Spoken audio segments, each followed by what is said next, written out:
अस्सलाम वालेकुम एवरीवन। आज मैंने टाइप ऑफ मैट्रिक्स को आगे बढ़ाते हुए ट्रांसपोज ऑफ अ मैट्रिक्स समझेंगे। ट्रांसपोज ऑफ अ मैट्रिक्स क्या है? ट्रांसपोज के मीनिंग से पता चले, इसका मतलब हम लोगों ने ट्रांस करना है, मीन के एक चीज़ को दूसरी चीज़ में चेंज करना है।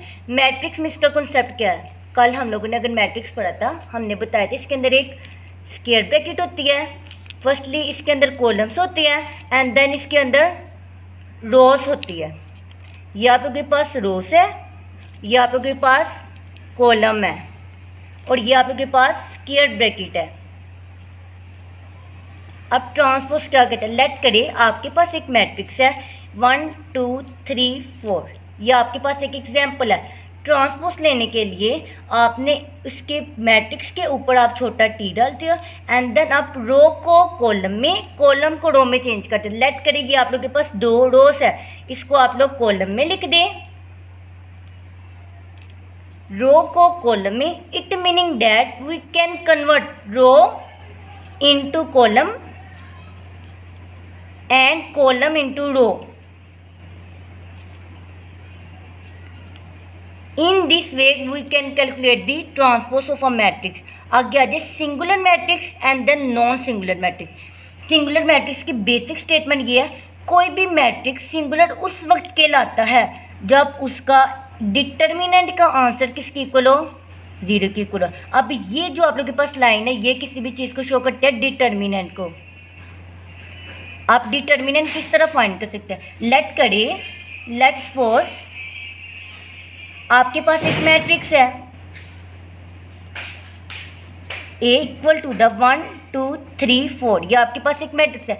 ये आप एलिमेंट की बजाय कोई भी अल्फ़ाबेट लेट कर ले। इसका फॉर्मूला किस तरह जनरेट करते हैं? फर्स्ट स्टेप है आपने इसका डिटर्मिनेंट ले लेना है।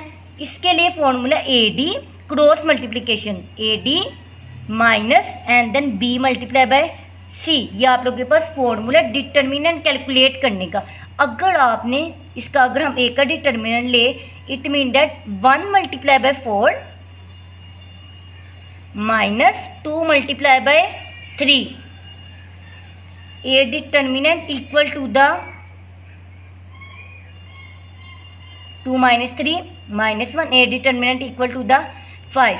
अगर आप लोगों के पास डिटर्मिनेंट का आंसर 0 के इक्वल आ जाता है, ये आप लोगों के पास सिंगुलर मैट्रिक्स है। आगे आ जाए नॉन सिंगुलर मैट्रिक्स, ऐसा मैट्रिक्स जिसके डिटर्मिनेंट का आंसर आप लोगों के पास 0 के इक्वल ना हो। ये सिंबल आप लोगों के पास नॉन इक्वल को शो करता है। अगर आपके डिटर्मिनेंट का आंसर 0 के इक्वल नहीं है, ये आप लोगों के पास नॉन सिंगुलर मैट्रिक्स कहलाता है। लेट सपोज आपके पास एक एग्जाम्पल है A इक्वल टू द 2 4 6 8। पहला स्टेप है डिटर्मिनेंट कैलकुलेट करने के लिए आपने फॉर्मूला यूज़ करना है AD minus BC, 8 to the 16 minus 6 4 the 12 and then आप लोग के पास 4 आ जाता है। It mean that A determinant not equal to the 0।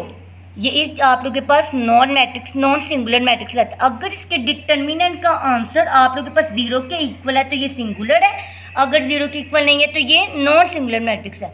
Next step पे आ जाए नल और 0 मैट्रिक्स। ये भी मैट्रिक्स के टाइप है, ऐसा मैट्रिक्स जिसके अंदर तमाम के तमाम एलिमेंट्स या फिर तमाम की तमाम वैल्यूज आप लोग के पास 0 हो। ऐसे मैट्रिक्स को कहा जाता है नल या फिर 0 मैट्रिक्स। अब आगे आ जाए symmetric matrix and then skew symmetric matrix. Symmetric matrix आप लोगों के पास एक ऐसा मैट्रिक्स कहलाता है अगर A क्या ट्रांसपोज आप लोगों के पास A के इक्वल आ जाए। ये इसकी मेजर कंडीशन है। अगर कोई भी मैट्रिक्स इस कंडीशन को फॉलो करेगा तो ये कौन सा मैट्रिक्स कहलाएगा? सिमेट्रिक मैट्रिक्स कहलाएगा। आप किसी भी चीज़ का ट्रांसपोज लेते हैं, ट्रांसपोज का मतलब होता है आपने उसकी रो को कॉलम में चेंज कर देना है, उसके कॉलम को आपने उसकी रो में चेंज कर देता है। अगर इसका ट्रांसपोज लेने से आपके पास सेम वैल्यू A आ रही है तो ये आप लोगों के पास सिमेट्रिक मैट्रिक्स है। स्क्यू सिमेट्रिक मैट्रिक्स की कंडीशन पे आ जाए। इसकी बेसिकली अगर कोई मैट्रिक्स इस कंडीशन को फॉलो करे जो मैं लिखने लगी हूँ, इफ़ A का transpose equal to the minus A, ऐसे मैट्रिक्स को हम लोग कौन सा मैट्रिक्स कहा जाता है? Skew symmetric matrix. लेट करिए आपके पास एक मैट्रिक्स है 1 2 3 4। आपने इसका ट्रांसपोज लिया। ट्रांसपोज का मीनिंग होता है आपने इसकी रो को कॉलम में, कॉलम को आपने इसकी रो में चेंज कर देता है। 1 2 रो है तो आप इसको कॉलम में लिख दो, 3 4 अगर आपके पास रो है तो आप इसको कॉलम की फॉर्म में लिख दो, ये आपके पास ट्रांसपोज आ जाता है। अगर इसका ट्रांसपोज लेने से आप माइनस बाहर कॉमन निकाले, आपके पास ए मैट्रिक्स आ जाए, इसको कहलाता है स्क्यूज मैट्रिक्स।